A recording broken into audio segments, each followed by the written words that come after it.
যারা তোমার সাহায্য করছে তাদের কখনো ভুলে যেও না। যারা তোমাকে ভালোবাসে তাদের কোনোদিন ঘৃণা করো না। আর যারা তোমাকে বিশ্বাস করে তাদের কখনো ঠকিও না।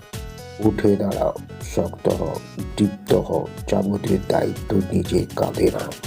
আর একটা সবসময় মাথায় রেখো, তুমি তোমার নিয়তির স্রষ্টা। তোমার যে পরিমাণ শক্তি প্রয়োজন সবটা তোমার মধ্যেই রয়েছে। সুতরাং নিজের ভবিষ্যৎ নিজেই তৈরি করে নাও।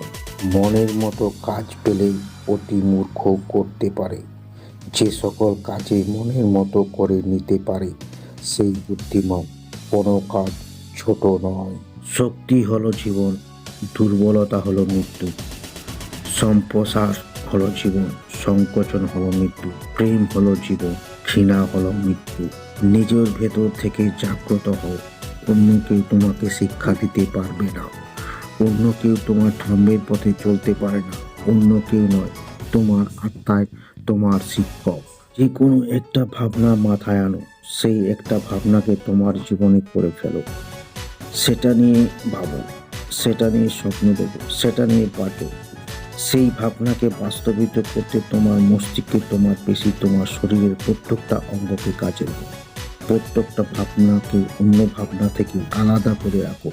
এই পথে সাফল্য আসবেই। তুমি খ্রিস্টের মতো ভাবলে তুমি একজন খ্রিস্টান। তুমি বুদ্ধের মতো ভাবলে তুমি একজন বুদ্ধ। তোমার ভাবনা অনুভূতি তোমার জীবন শক্তি। জীবন শক্তি যতই বুদ্ধি দিয়ে কাজ করো, এগুলো ছাড়া ভগবানের কাছে পৌঁছানো সম্ভব নয়। যখন নেতৃত্ব দিচ্ছ তখন সবার সেবা করো। স্বার্থ শূন্য হও, নিজের মনে অসীম ধৈর্য রাখো। তাহলেই সাফল্য তোমার কাছে ধরা দেবে।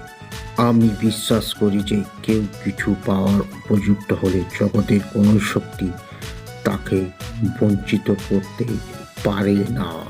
সারাদিন চলার পথে যদি কোনো সমস্যার সম্মুখীন না হও, তাহলে বুঝবে তুমি ভুল পথে চলছো।